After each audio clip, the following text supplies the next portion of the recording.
back to my channel. This is PD and welcome to English Grammar with PD. So for today, we're going to finish about the 8 parts of speech. So on my first video, if you didn't watch it, please do so. I talked about the noun, pronoun, the verb, and then the adjective. So for today, we're going to talk about the adverb, preposition, conjunction, and the interjection. And as a reminder, guys, when it comes to adjective again, always remember that an adjective can modify or give information about a noun and a pronoun only.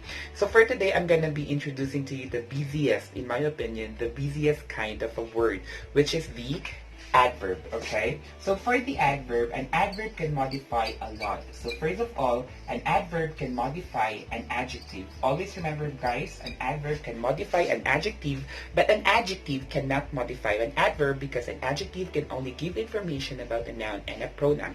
So always remember that. It's always adverb and the adjective. It's not adjective and the adverb. So for example, we make a sentence here. So we say, she is very pretty. So as you can see here, pretty is an adjective which is actually being modified by the very, okay? So always remember, guys, she's very pretty. It's not she's pretty very. That's wrong, okay? So always remember adverb plus adjective.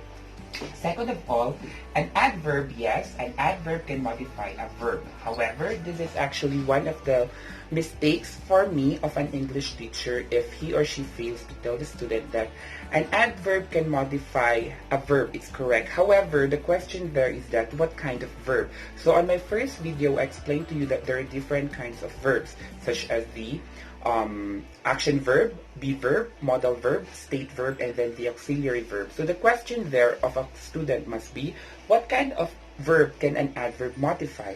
So first of all, always remember that an adverb can only modify an action verb.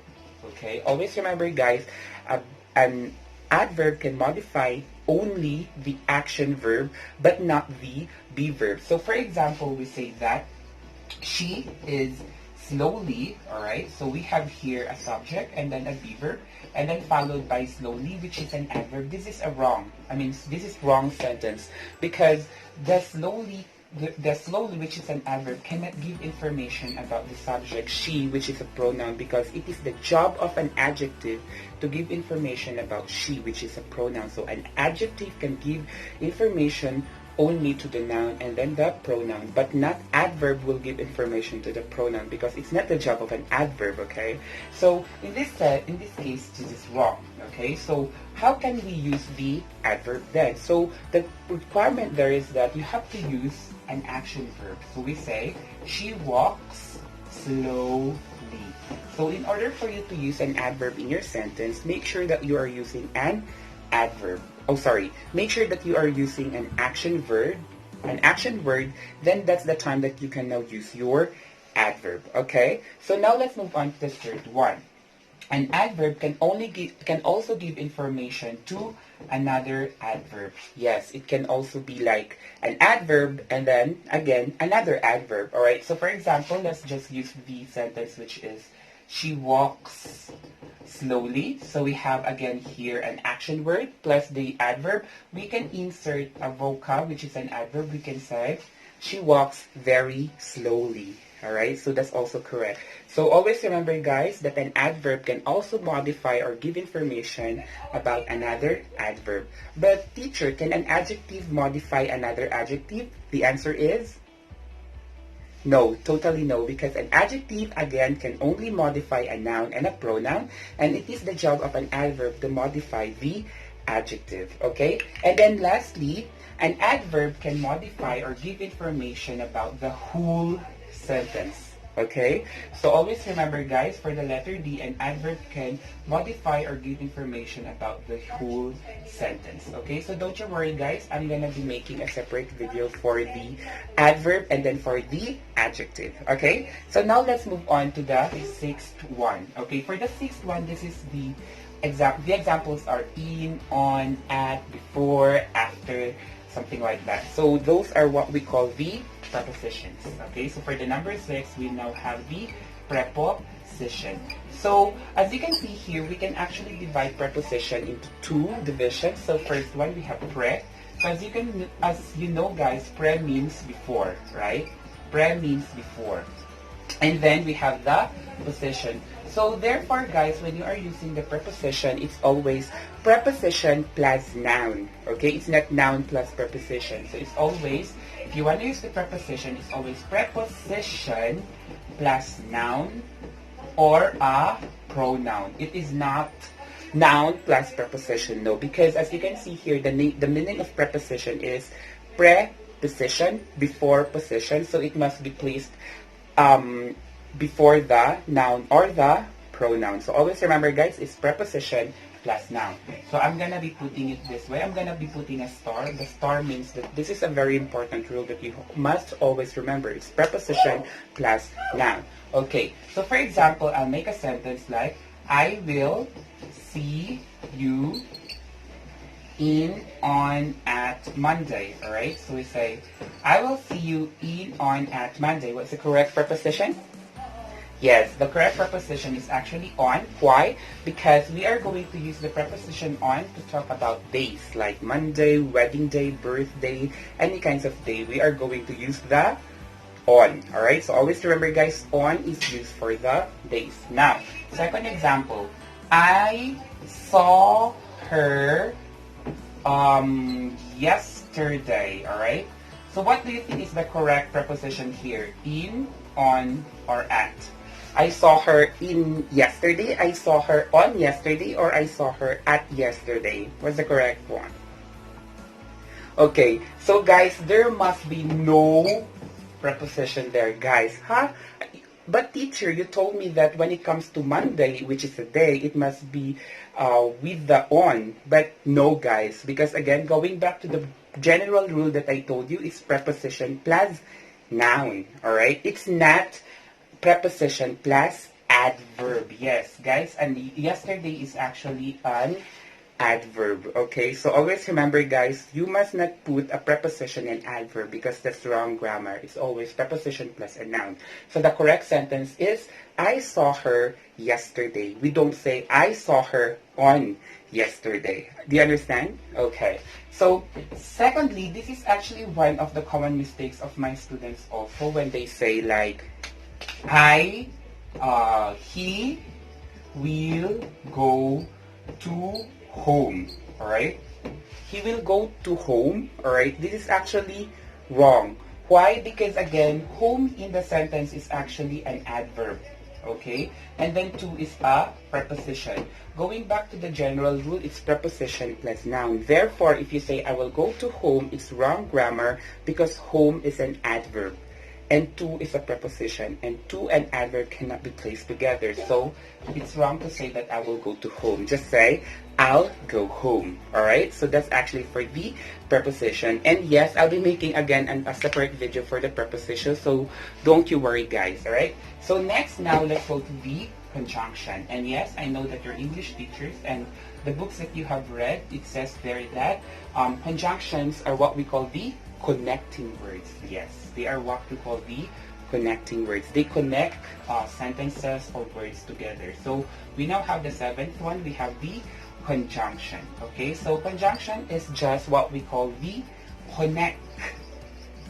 connecting words. Okay, guys, they connect a word and a word together, or a phrase and a phrase together, or a clause and a clause together. Okay, so that's actually the job of a conjunction. They connect the words.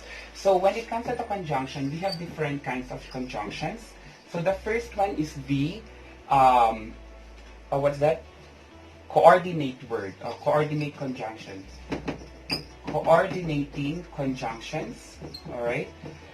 And then we have the correlative conjunctions, correlative, and then we have the subordinate conjunctions. Okay, so when it comes to the coordinating conjunctions, these are the what we call fan boys. All right. So guys, the coordinating conjunctions are fan boys. All right. So what is fan boy? Fan boys means F is for A for and, N for nor, B for but, O for are, Y for yet, and S for so. Coordinating conjunctions are what we call the fanboys. So fanboys stands for F for and, nor, but, or, yet, and, so. Alright, so how about correlative conjunction? A correlative conjunction is just like they are couple, they are always together. Like for example, if we use the conjunction both, it is followed by and, okay? And then if we have either, it is actually followed by or. Okay, so that's why we call them correlative conjunctions, because they are always together. Okay, well, for the subordinate conjunction, it's actually an example such as since. Since means because. All right, well, if it's a conjunction, so we say since you're here, I'll be happy. Okay, so this is now the an example of a subordinate conjunction. Well, conjunctions are very important because it lets the person or a listener or a reader know if the sentence is simple sentence, compound sentence, or complex sentence. So as a teacher, I can definitely know that a student is only using as compound or simple or complex sentence using the conjunctions. How can I know that? Well, first of all, if you are using the coordinating conjunctions such as for, and, nor, but, or, yet, so, I am very sure that you are just making a compound sentence. Yes. But teacher, what if I'm gonna be using for and in one sentence? That's still considered as coordinating, that's still considered as a compound sentence. So guys, if you are using coordinating conjunctions, those are just considered as compound sentences. So teacher, how about the correlative, or how about the complex sentence? Well, for the complex sentence, you will know that you are using a complex sentence if you are using the subordinating conjunctions. Okay, guys?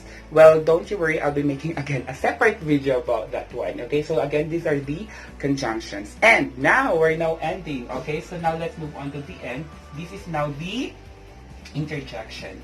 So an interjection is just a word which always has the exclamation point. Okay, so always remember, this is now the last one. We now have the interjection. Okay, so an interjection is always followed by an exclamation point. What is an exclamation point? An exclamation point looks like this. Okay, so an example of interjection is wow, right? Okay, or we could say like ah, like something like that. So when it comes to interjections, these are the words that we use to show our emotions, like intense emotions, like wow, all right? If you wanna be, if you wanna show that you're very surprised. So again, guys, to conclude, those are the different kinds of 8 parts of speech. Okay, so again, just to recap, we have the noun, pronoun, verb, adjective, adverb,